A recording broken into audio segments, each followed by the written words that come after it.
Assalamualaikum warahmatullahi wabarakatuh. Salam sejahtera untuk kita semua. Perkenalkan, nama saya Rika Ahmad dengan NPM 20 40 70 30 04 dari S1 Keperawatan Universitas Borneo Tarakan.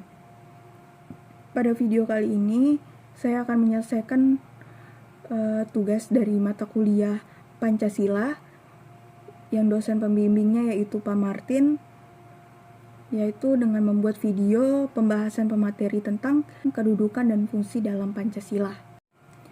Yang pertama, adanya Pancasila sebagai pandangan hidup bangsa. Proses perumusan Pancasila sebagai pandangan hidup yaitu masyarakat dituangkan dan dilembagakan menjadi pandangan hidup bangsa yang disebut sebagai ideologi bangsa. Dan selanjutnya, pandangan hidup bangsa dituangkan dan dilembagakan sebagai pandangan hidup negara yang disebut sebagai ideologi negara. Transformasi pandangan hidup negara juga terjadi pada pandangan hidup Pancasila. Pancasila sebagai dirumuskan menjadi dasar negara dan ideologi negara. Nilai-nilai telah terdapat pada bangsa Indonesia dalam adat istiadat, budaya, serta dalam agama-agama. Dengan suatu pandangan hidup yang jelas, maka bangsa Indonesia akan menjadi pandangan dan pedoman bagaimana mengenal dan memecahkan sebagai masalah politik, sosial, budaya, ekonomi, hukum, dan persoalan lainnya dalam ruang lingkungan kehidupan masyarakat yang semakin maju. Pancasila sebagai pandangan hidup bangsa kristalisasi dari nilai-nilai yang hidup dalam masyarakat Indonesia, maka pandangan hidup tersebut dijunjung. Yang kedua yaitu adanya Pancasila sebagai dasar negara. Yang pertama, dasar negara merupakan alas atau fundamen yang menjadi pinjakan untuk memberikan kekuasaan berdirinya sebuah negara.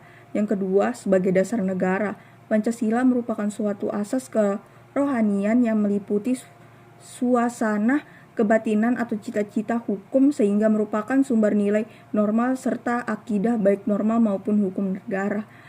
Selanjutnya, yang ketiga, Pancasila sebagai dasar negara. Yang pertama, substansi dasar negara.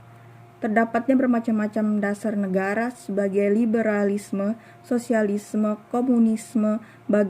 Bangsa Indonesia menjadi Pancasila sebagai dasar negara. Di antara dasar-dasar negara itu adalah persamaan dan ada perbedaan. Yang selanjutnya juga ada fungsi dasar negara. Pada umumnya dasar negara dipergunakan oleh bangsa pendudukan sebagai berikut. 1. Dasar berdirinya dan tegaknya negara. Pemikiran yang mendalam tentang dasar negara lazimnya muncul ketika suatu bangsa hendak mendirikan negara. Karena itu dasar negara biasanya didirikan sebagai wujud cita-cita oleh bangsa. Yang ketiga, dasar partisipasi warga negara. Semua warga negara mempunyai hak dan kewajiban sama untuk mempertahankan negara dan mempartisipasi dalam upaya bersama mencapai tujuan bangsa.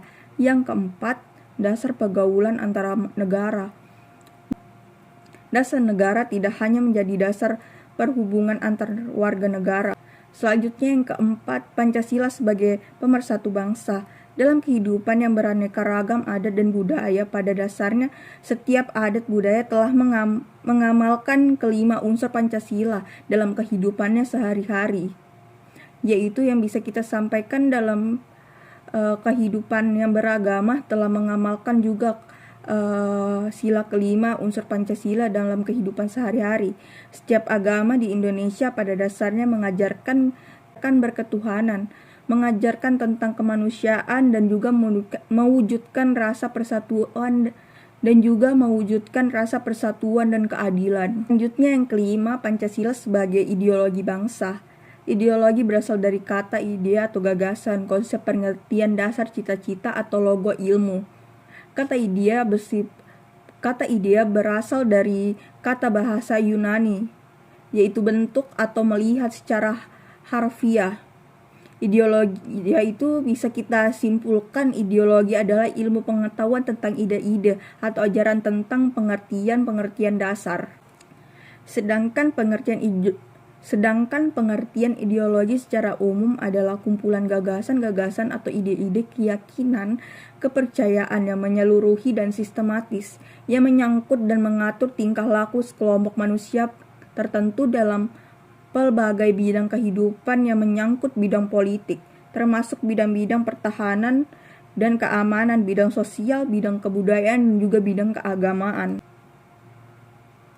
Selanjutnya, di dalam Pancasila telah bertuang cita-cita, ide-ide, gagasan-gagasan yang ingin dicapai bangsa Indonesia. Oleh karena itu, Pancasila dijadikan ideologi bangsa. Pancasila diangkat dari nilai-nilai adat istiadat yang terdapat dalam pandangan hidup masyarakat Indonesia. Dengan kata lain, Pancasila merupakan bahan yang diangkat dari pandangan hidup masyarakat Indonesia. Selanjutnya, yang keenam, adanya Pancasila sebagai ideologi terbuka dan ideologi tertutup. Ideologi terbuka merupakan suatu sistem pemikiran terbuka, sedangkan ideologi tertutup merupakan suatu sistem pemikiran tertutup. Selanjutnya, adanya ciri-ciri khas ideologi tertutup. Yang pertama itu adalah ideologi itu bukan cita-cita yang sudah hidup dalam masyarakat, melainkan cita-cita satu kelompok orang yang mendasarkan suatu program untuk mengubah atau membaharui masyarakat. Hal ini berarti demi ideologi masyarakat harus berkorban untuk menilai kepercayaan ideologi dan kesetiaan sebagai warga Indonesia. Jadi ideologi tertutup ini bersifat totaliter dan menyangkut sebagian segi kehidupan manusia. Selanjutnya, yang kedua, Pancasila sebagai ideologi terbuka.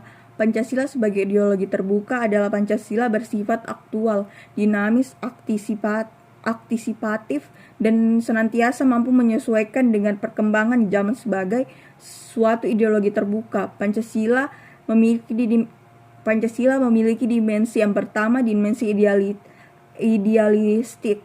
Yang pertama, dimensi idealistik, yaitu nilai-nilai dasar yang terkandung dalam Pancasila yang bersifat sistematis dan rasional, yang hakikatnya nilai tersebut terkandung. Yang pertama, di dimensi idealis, yaitu nilai-nilai dasar yang terkandung dalam Pancasila yang bersifat sistematis dan rasional.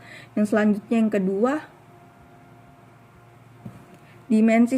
dimensi normatif, yaitu nilai-nilai yang terkandung dalam Pancasila perlu dijabarkan dalam suatu sistem normal sebagaimana terkandungnya dalam pembukaan Undang-Undang 1945.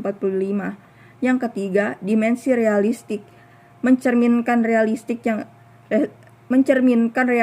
yang hidup dan berkembang dalam masyarakat. Oleh karena itu, Pancasila harus dijabarkan dalam kehidupan kita dalam sehari-hari. Selanjutnya, keterbukaan Pancasila dibuktikan dengan keterbukaan dalam menerima budaya-budaya asing masuk ke Indonesia selama budaya asing itu tidak melanggar nilai-nilai yang terkandung dalam 5 sila Pancasila, yaitu misalnya masuknya budaya India, Islam, Barat, dan sebagainya. Selanjutnya, yang ketujuh adalah Pancasila sebagai jiwa bangsa Indonesia. Pancasila sebagai jiwa bangsa lahir bersamaan dengan adanya bangsa Indonesia, yaitu pada zaman dahulu kala pada masa kejayaan nasional. Hal ini sesuai dengan apa yang telah dikemukakan oleh Prof. Mr. Ag. Selanjutnya, yang ke-8, Pancasila sebagai kepribadian bangsa. Pancasila bukan merupakan pemikiran perorangan, melainkan merupakan suatu proses kualisasi dari Pancasila, yaitu sebelum disarankan menjadi dasar negara, nilai-nilai Pancasila dalam kehidupan sehari-hari baik sebagai pandangan hidup bangsa dan filsafah hidup bangsa Indonesia telah mengkristalisasi dalam kehidupan bangsa dan bernegara. Karena nilai-nilai Pancasila telah diyakini sebagaimana benarnya dan menimbulkan tekad bagi untuk mewujudkan dalam sikap dan tingkah lakunya.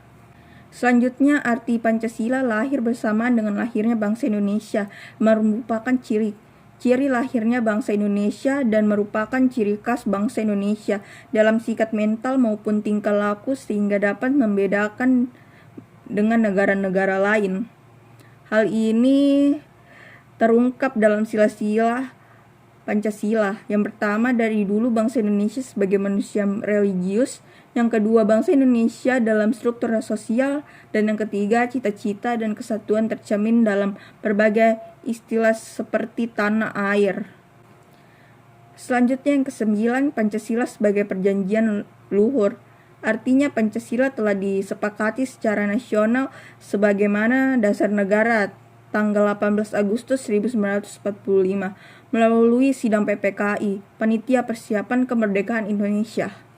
Dan yang ke-10, Pancasila sebagai sumber dari segala sumber tertib hukum, artinya bahwa segala peraturan perundang-undangan yang berlaku di Indonesia harus bersumber dari Pancasila atau tidak bertentangan dengan Pancasila.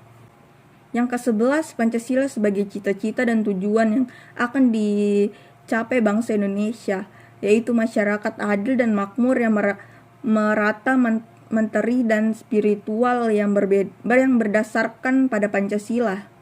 Yang ke-12, Pancasila sebagai falsafah bangsa dan negara Indonesia.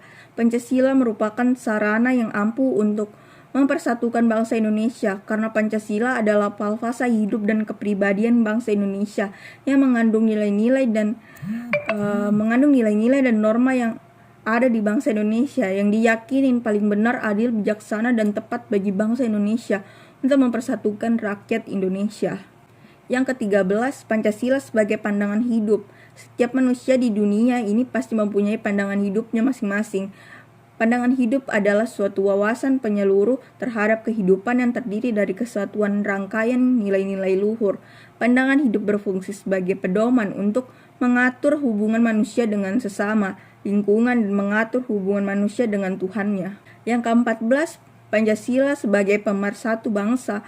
Dalam kehidupan bangsa Indonesia beraneka ragam adat dan budaya. Pada dasarnya setiap adat budaya telah mengamalkan juga kelima unsur Pancasila, sehingga dapat diyakini dalam kehidupan beragama telah mengamalkan juga kehidupan unsur Pancasila dalam kehidupan sehari-hari.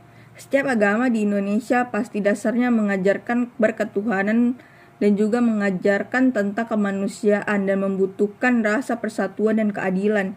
Jadi semua bentuk agama apapun di Indonesia itu telah mengamalkan Pancasila, sehingga dalam kehidupan beragama ada rasa persatuan dan juga saling menghormati antar umat beragama. Bangsa Indonesia yang terdiri dari berbagai macam-macam budaya dan agama menjadi suatu perbedaan bagi warga negara Indonesia. Justru ini dijadikan nilai positif bagi Indonesia sebagai negara yang beragama, suku dan budaya, semboyan Bhinneka Tunggal Ika, yang artinya walaupun berbeda-beda tetapi tetap satu jua, adalah prinsip kuat bangsa Indonesia. Walaupun Indonesia adalah bangsa majemuk yang multi agama, multi bahasa, multi budaya, dan multi ras. Selanjutnya juga manusia sebagai makhluk ciptaan Tuhan yang Maha Esa dalam berjuang untuk mencapai kehidupan lebih sempurna, senantiasa memerlukan nilai-nilai luhur yang dijunjung sebagai pandangan hidup. Nilai luhur itu adalah suatu tolak ukur kebaikan yang berkaitan dengan hal-hal yang bersifat mendasarkan dalam hidup manusia, yaitu dengan cita-cita yang hendak dicapai untuk masa depannya. Sekian dari saya, mohon maaf apabila ada kesalahan kata. Wassalamualaikum warahmatullahi wabarakatuh. Terima kasih.